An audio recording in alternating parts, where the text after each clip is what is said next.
नमस्कार। मैं प्रद्युमन जोशीला 2014 में जब नरेंद्र मोदी के नेतृत्व में भारतीय जनता पार्टी ने प्रचंड बहुमत हासिल किया और उसके बाद 19 में भी सरकार बनाई और ज्यादा सीटें लेके, और 2024 में तीसरी बार सरकार को रिपीट किया, तो हर तरफ एक सवाल उठ खड़ा हुआ कि भारतीय जनता पार्टी कितने साल और देश में राज करेगी, कितने चुनाव बीजेपी अभी और जीतेगी।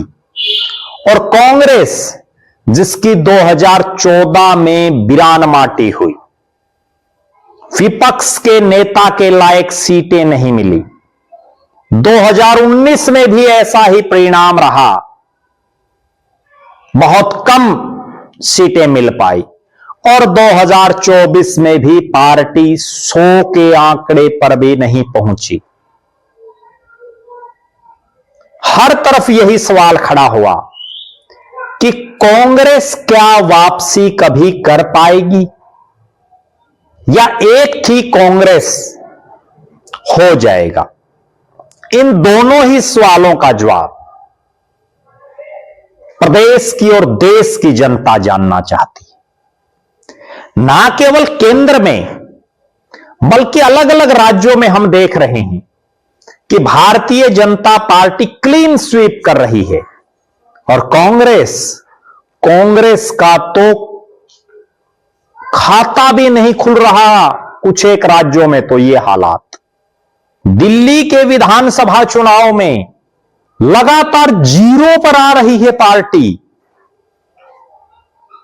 तो हर तरफ जो सवाल खड़ा हो रहा है उसका जवाब मिलेगा कुछ समय बाद होने वाले 2 राज्यों के चुनाव में। दोनों बहुत महत्वपूर्ण राज्य राजनीतिक तौर पर। पश्चिम बंगाल, जी हां, पश्चिम बंगाल, जहां इसी साल चुनाव होने हैं। इसी साल में पश्चिम बंगाल, जो भारत का एक बहुत ही बड़ा राज्य है, बहुत ऐतिहासिक राज्य भी है, एक ऐसा राज्य भी है जिसकी राजनीति वर्षों से उस राज्य में कम्युनिस्ट पार्टियों का दबदबा रहा, कम्युनिस्टों का दबदबा रहा, और अब लगातार ममता बनर्जी की टीएमसी यानी तृणमूल कांग्रेस वहां से जीत रही है। पश्चिम बंगाल में इसी साल मार्च अप्रैल में चुनाव होने की संभावनाएं हैं। फरवरी के आखिर में चुनाव घोषित होने की संभावनाएं लग रही हैं। हालांकि निर्वाचन आयोग कब चुनाव को डिक्लेयर करता है वो निर्वाचन आयोग के ऊपर है, लेकिन 2026 में जो विधानसभा चुनाव पश्चिम बंगाल में होना है उसको लेकर के पिछले लगभग 1 साल से, यानी लोकसभा चुनाव के फौरन बाद, अमित शाह और उनके साथी भारतीय जनता पार्टी के नेता और कार्यकर्ता लगातार पश्चिम बंगाल में सक्रिय हैं। और पश्चिम बंगाल को जीतने के लिए भारतीय जनता पार्टी इस बार जी तोड़ मेहनत कर रही है। यह पश्चिम बंगाल एक ऐसा राज्य है जहां पिछली 3 लगातार योजनाओं से 2011, 2016 और 2021 लगातार ममता बनर्जी मुख्यमंत्री भी बन रही हैं और उनकी पार्टी टीएमसी सरकार बना रही है। इससे पहले यहां कम्युनिस्ट पार्टी का एक दबदबा रहा है, और ज्योति बसु, जिन्होंने एक रिकॉर्ड बनाया था उस समय सबसे लंबे समय तक मुख्यमंत्री बनने का, और देश की राजनीति में उनका अपना एक बहुत बड़ा नाम था। एक समय उनका प्रधानमंत्री पद तक के लिए नाम चला था, हालांकि वो नहीं बन पाए। लेकिन पश्चिम बंगाल इसलिए बहुत महत्वपूर्ण है कि यह पूरा इलाका, जिसमें भारतीय जनता पार्टी कर्नाटक में सरकार बना पाई,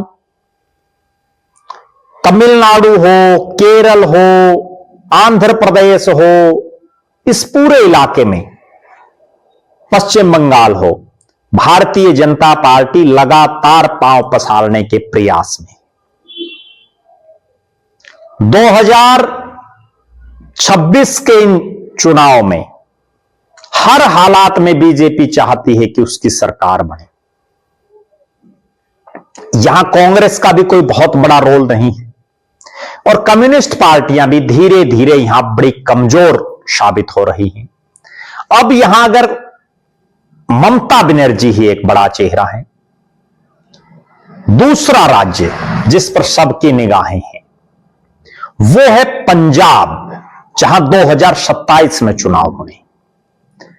पंजाब में भारतीय जनता पार्टी श्रोमणी अकाली दल के साथ मिलकर के एक साथ राजनीति उन्होंने की,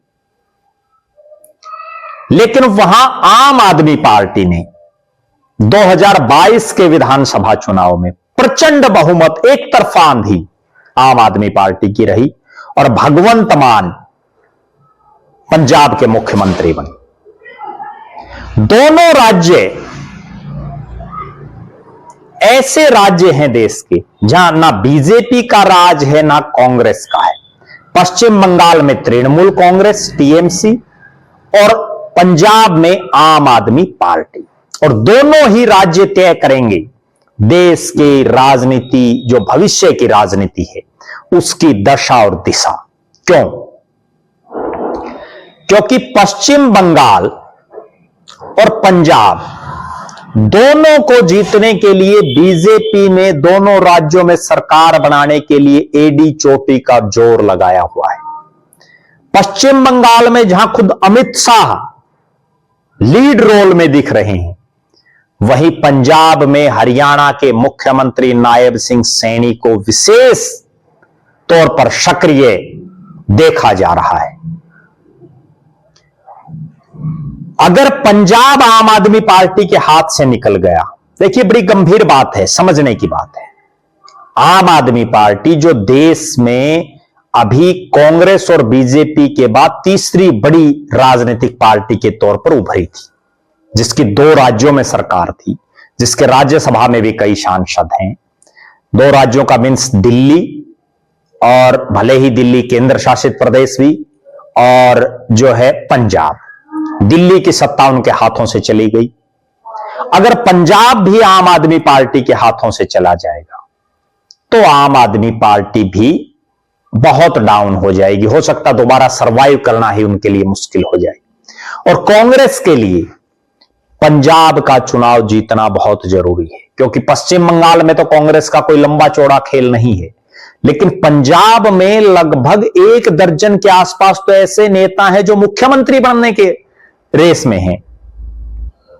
पार्टी के सांसद हैं, वहां बड़े बड़े चेहरे हैं पार्टी के पास। पंजाब को जीतना कांग्रेस के लिए बड़ा जरूरी है, पंजाब का चुनाव। और यहां श्रोमणी अकाली दल भी चाहेगा कि उनकी भी वापसी हो। सुखबीर सिंह बादल के लिए भी यह चुनाव करो या मरो वाली राजनीति का है। और बीजेपी के पास खोने के लिए दोनों राज्यों में कुछ नहीं है, क्योंकि ना बंगाल में बीजेपी का कभी कोई लंबा चौड़ा सिस्टम रहा और ना पंजाब में बीजेपी का कभी कोई बहुत लंबा चौड़ा मामला रहा।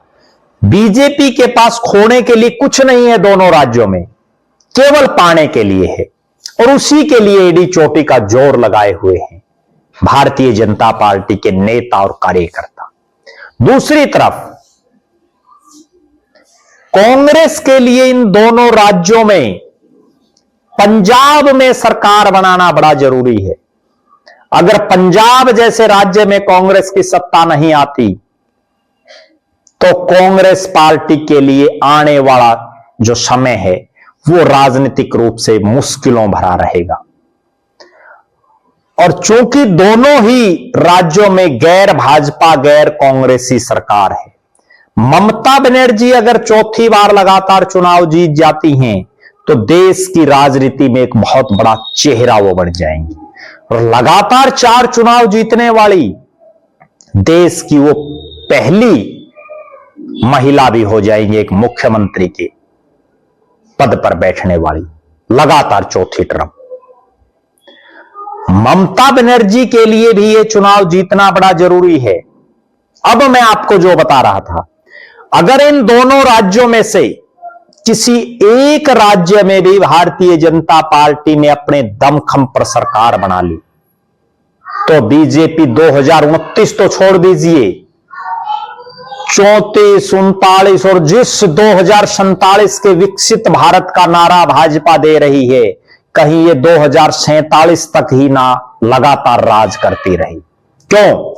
क्योंकि कांग्रेस ने भी तो, आप देखिए, जब से देश आजाद हुआ, जब से देश में चुनाव हुए, तब से कुछ एक टर्म को छोड़ दें, जैसे 1977 के बाद चौधरी चरण सिंह मोरारजी देसाई का समय, या उसके बाद जो है 1989 में वीपी सिंह और चंद्रशेखर का समय, 1996 में कुछ दिन के लिए अटल बिहारी वाजपेयी साहब का समय, फिर अटल बिहारी वाजपेयी जी के 13 महीने, और फिर अटल बिहारी वाजपेयी के 5 साल, और फिर 2014 से लगातार मोदी, वरना तो 20 लगभग जितने बाकी चुनाव हैं हर जगह कांग्रेस ही जीती।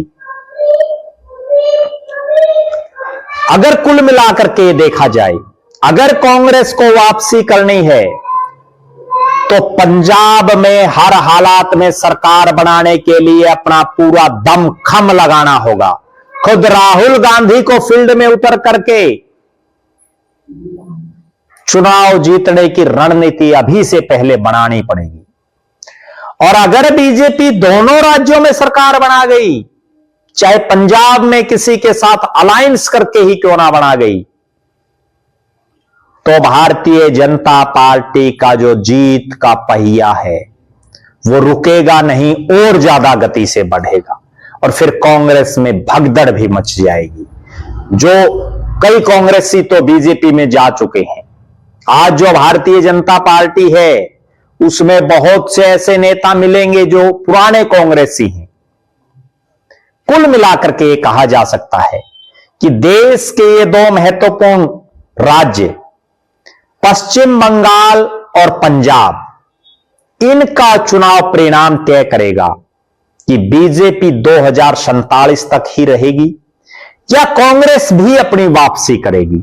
आप दर्शक अपनी राय जरूर बताएं, आप क्या मानते हैं, पंजाब में क्या रह सकता है चुनावी परिणाम, पश्चिम बंगाल को लेकर के आपकी क्या राय है। बीजेपी दोनों जगह से जिस मजबूती के साथ तैयारी में है, आप उसको किस नजरिए से देखते हैं। हमारी नजरें दोनों राज्यों के आगामी चुनाव पर बनी हुई है। बहुत बहुत धन्यवाद। आपका अपना प्रद्युमन जोशीला।